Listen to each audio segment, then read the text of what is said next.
Alright guys, question 2 of the 2020 DEB paper 1 maths exam, obviously. Alright, so the first term of an arithmetic sequence is 12 and the sum of the first 9 terms is 135. Find D, the common difference of the sequence. Okay, so the first term in an arithmetic sequence we say is A, so A is equal to 12.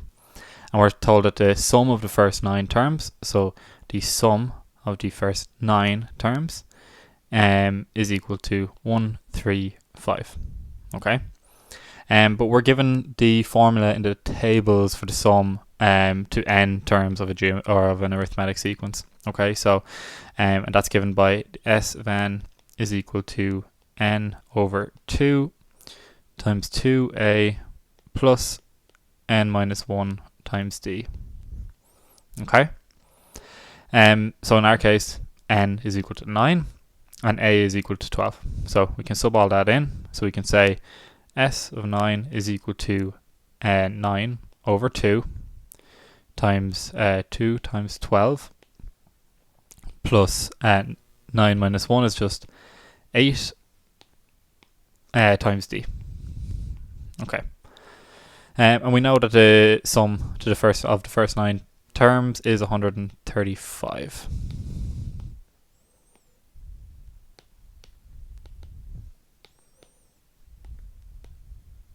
Okay, so we basically have here an equation with one single variable, so we've got absolutely no hassle in solving this. Okay, so we have 135 is equal to 9 over 2 times 24 plus 8d. So we have 4.5 times 24 is 108. So 135 is equal to 108. And then 4.5 or 9 over 2 times 8d is equal to 36d. Alright. So we can bring that 108 over, and we'll have 135 minus 108, which works out as 27, which is equal to 36d. That's an A. There you go. So then d, when we divide both sides by 36, is 3 over 4, or 0.75. Alright, and that's the answer to that question. Common difference, 3 over 4. Alright, so we're told that the first, the 9th and the nth term of this arithmetic sequence are the first 3 terms respectively of a geometric sequence. Okay, and we're being asked to find OR and the common ratio of the geometric series, or of sequence even. And then of course the value of n afterwards. So the distinction that we really need to make very clearly here is that we do have 2 completely separate sequences. Okay, so we're going to use a standard kind of notation, t n for our arithmetic sequence. Okay, but I'm going to adopt a different notation for our geometric sequence. So usually we would say t of n is equal to a or to the power of n minus 1, but just so everybody's clear, I'm going to call this g for geometric. Okay, no difference, just writing it slightly differently. Okay. So we know that a is equal to 12, and we've now figured out that d is equal to 3 over 4, and we're told that the first term, the 9th term and the nth terms of this arithmetic sequence, t of n, will be respective terms in a geometric series. Okay, so we'll find out what t1 is. T1 is obviously the first term, it's just a, it's 12. T of 9 on the other hand, we can figure out, which will be a is equal to 12 plus your n minus 1, which is just 8, times your d, which is your difference of 3 over 4. So that will be equal to 18. Okay, so now you have t1, which is 12, t9, which is 18, and tn. Okay, so we don't know what that is yet. We're going to have to find out what OR is first. Okay, so it is this first term is our first term of our geometric series. Okay, so that's what we've been told in the question.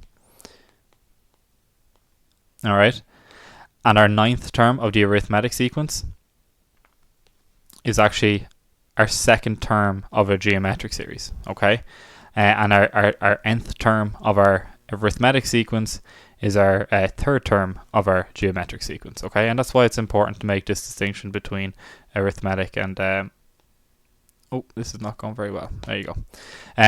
Between your geometric and your arithmetic. Okay, so we'll take it over here now where we're using our geometric formula, and we know that basically G2 divided by G1 would be equal to our ratio. Okay, so if your ratio is 2, then G1 times 2 would be G2. Okay,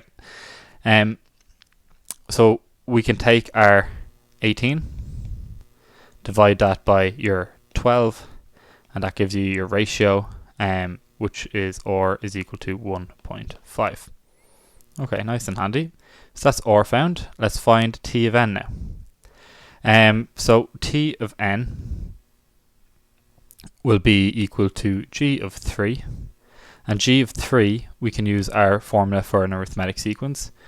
This guy up here, where A is your first term of your geometric series, which happens to be the same as the first term of your arithmetic sequence, which is 12, times your R, which we now know is 1.5, times n minus 1, which is 3 minus 1, which is just squared, of course. So 12 times 1.5 squared is equal to, okay, so using your geometric formula, you found out the value of the nth term in your arithmetic sequence. Okay, and now going back to your definition of an arithmetic sequence of T of n is equal to a plus n minus 1, a plus n minus 1 times d, this guy up here. We can actually solve for n. Okay, so T of n we now know is equal to G of 3, which is 27. And that would be equal to your a, which is 12, plus your n minus 1, which we have yet to find out, times your d of your arithmetic sequence, which we figured out to be 3 over 4. Alright, so we'll take that 12 away from 27. We'll be left with 15 over here, is equal to n minus 1 times 3 over 4. In fact, we'll multiply that out right now. So you'll have 3 over 4n minus 3 over 4. So n, or 3 over 4n, will be equal to 15.75, obviously. And we'll divide that by 0.75, get rid of that 3/4, and you'll get n is equal to 21. Okay, so your 21st term, basically. Alright, next one. So this is a little tricky. It's where you mix kind of trigonometry with your sequence and series, but they decided to go and do it in this case anyway. So we're being told that the diagram is showing a triangle with the largest angle in the triangle as 120 degrees, and the length of the longest side is 3l. Okay. The lengths of the sides of the triangle are consecutive terms of an arithmetic sequence. Okay, so whenever we're thinking about sequences and series, okay, your key is when it's arithmetic, you've got a common difference. The difference between terms is going to be the same, okay? And the same for a geometric series. If you're told it's a geometric series, then the common ratio between terms is going to be the same, okay? So we can basically label these sides. I'm going to call this A, and I'm going to call this B, and I'm going to call this C, all right? I'm calling them A, B, and C just so we can bring our trigonometry into this, okay? So we'll say, use our cosine rule, a squared is equal to b squared plus c squared minus 2bc cosine of your angle A, okay? So that's a squared, which is 3l, all to be squared, which is 9l squared, which is equal to b squared plus c squared minus 2bc Cosine 120, we can actually just pop that into the calculator straight away. It's equal to minus a half. So if that's minus a half, then we can simplify this down. B squared plus C squared minus 2 times minus a half is just 1. So it's just plus BC. Okay. And what I was saying about your common difference between being the same, so we're being told that this is an arithmetic sequence, so we can say that our difference between basically A and B is the same as our difference between B and C. Okay, so we will say that A minus C is equal to C minus B. Okay, and the order you do this doesn't really matter. Okay, I'm kind of looking as this is my biggest side, so I'm going to say my biggest minus my second biggest, and then my second biggest minus my smallest. Okay, again, order doesn't really come into play too much, but let's keep it consistent. Okay, so rearranging this formula, okay, we can now bring our 3L in for A, so we have 3L, and we can bring that C over to the right hand side, which will be equal to 2C minus B.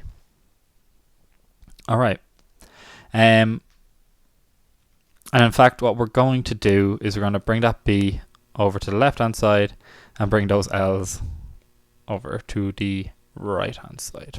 Okay, so now I have a value of B. Okay, so what I was looking at here is basically L is something we're going to be finding everything in terms of L, so it's not a variable that we need to consider.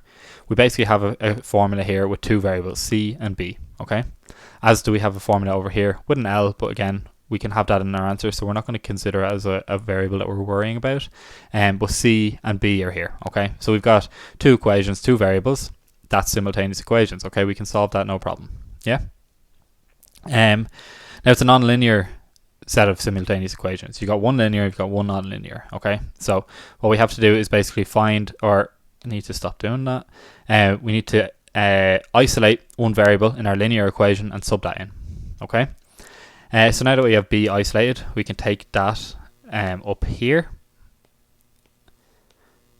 and we can sub it in. So we have 9L squared is equal to 2C minus 3L to be squared plus C squared plus, and again subbing that in, 2C minus 3L times C. Okay, 9L squared is equal to 4C squared minus 6CL minus 12CL minus 9L squared plus C squared plus 2C squared minus 3LC. Okay, what can we do with this? Is that a minus 9L squared? No, that would be a plus 9L squared. Okay, so they'll actually cancel on either side. Your two 9L squareds there, they can be gotten rid of. That's a plus because it's a minus 3L times minus 3L. That was just a mistake I made. And we can add up our C squareds there. So you'll get so 0 here. You have your 4C squared, you got your C squared, and you got your 2C squared, so that's a total of 7C squared.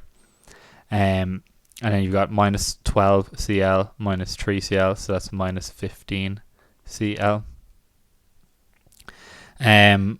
So in doing that then, you can take out C, take out what's common, so C is common to both of these, so C on 7C minus 15L. So that means that C will equal to 0, or C will equal to 15 over 7. Okay, now obviously the length of a triangle cannot be 0, so we can get rid of that answer and just consider this one here. Alright, and then it's as simple as popping that back into our equation up here. So taking that, bringing it back over here. So B will be equal to 2 times our C, 2 times our 15 over 7 minus 3L. Okay, so pop that into the calculator. 2 times 15 over 7 minus 3. Of course, this is in terms of L. I left that out in both cases. But B works out as 9 over 7L. Alright, And that's question 2 done.